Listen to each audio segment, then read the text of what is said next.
ಅತ್ತೆ, ಈ ಸತಿ ಪಕ್ಷಕ್ಕೆ ಯಾರನ್ನ ಕರಬೇಕು ಅಂದ್ಕೊಂಡಿದ್ದೀರಾ? ಇನ್ಯಾರನ್ನ ಲಕ್ಷ್ಮಿ?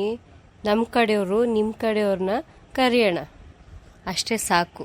ಜಾಸ್ತಿ ಜನ ಏನು ಬೇಡ. ಇದನ್ನು ಸಿಂಪಲ್ಲಾಗಿ ತಾನೇ ಮಾಡ್ತಿರೋದು, ಜಾಸ್ತಿ ಜನ ಏನು ಬೇಡ.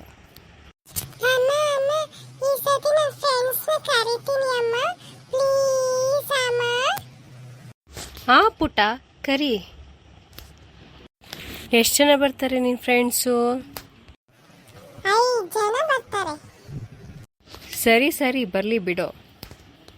ಅತ್ತೆ, ಎಡೆಗೆ ಎಲ್ಲ ಇಟ್ಟಿದ್ದೀನಿ, ಸರಿಯಾಗಿದೆಯಾ ಅಲ್ವಾ ಅಂತ ನೋಡ್ಕೊಂಡ್ಬಿಡಿ. ಎಲ್ಲ ಸರಿಯಾಗಿ ಇಟ್ಟಿರ್ತೀಯ ಬಿಡು ಲಕ್ಷ್ಮಿ. ನಿನ್ಗೆ ಹೇಳ್ಕೊಡ್ಬೇಕಾ? ಚೆನ್ನಾಗೇ ಮಾಡ್ತೀಯ ನೀನು. ಆದರೆ ಈ ಸತಿ ವೆಜ್ ಮಾಡಿಬಿಟ್ಟಿದ್ದೀನಿ ಅತ್ತೆ, ನಾನ್ ವೆಜ್ ಮಾಡೋಕ್ಕಾಗಿಲ್ಲ. ಪರವಾಗಿಲ್ಲ ಬಿಡು, ಏನಾಗಲ್ಲ. ನಾವು ವ್ರತದಲ್ಲಿದ್ದೀವಲ್ವಾ, ಏನು ತೊಂದರೆ ಇಲ್ಲ. ವೆಜ್ ಹಾಕಿದ್ರೇನು ನಾನ್ ವೆಜ್ ಹಾಕಿದ್ರೇನು. ಆಹಾ, ಪಕ್ಷ ಮಾಸ, ನನಗೆ ಚೆನ್ನಾಗಿ ಊಟ ಸಿಗುತ್ತೆ. ನಾನು ಓಡ್ ಬರ್ತೀನಿ. ಹಾ, ನನ್ನ ಸೊಸೆ ತುಂಬ ಚೆನ್ನಾಗಿ ಮಾಡಿದ್ದಾಳೆ ಊಟನ. ಆದರೆ ಮೂಳೆ ಬದಲು ಬೇಳೆ ಮಾಡಿಬಿಟ್ಟಿದ್ದಾಳೆ ಈ ಸತಿ. ಅದಕ್ಕೆ ಏನೋ ಸಪ್ಪೆ ಅನಿಸ್ತಾ ಇದೆ.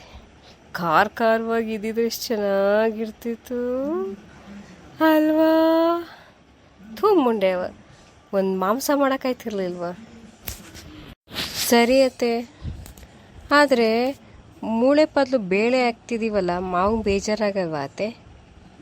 ಸ್ವರ್ಗದಲ್ಲಿರೋ ಮಾವ ಓಡ್ ಬಂತು ನಿಮಗೆ ಬೈಯಲ್ವಾ?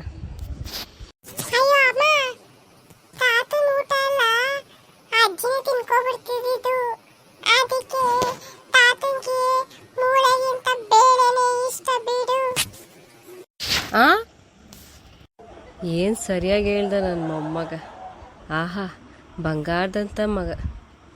ಈ ಮುಂಡೆ ಯಾವಾಗ್ಲೂ ನನಗೆ ಬೇಳೆ ಹಾಕ್ಬಿಟ್ಟು ಮೂಳೆನೇ ಹಾಕೊಳ್ಳೋಳು.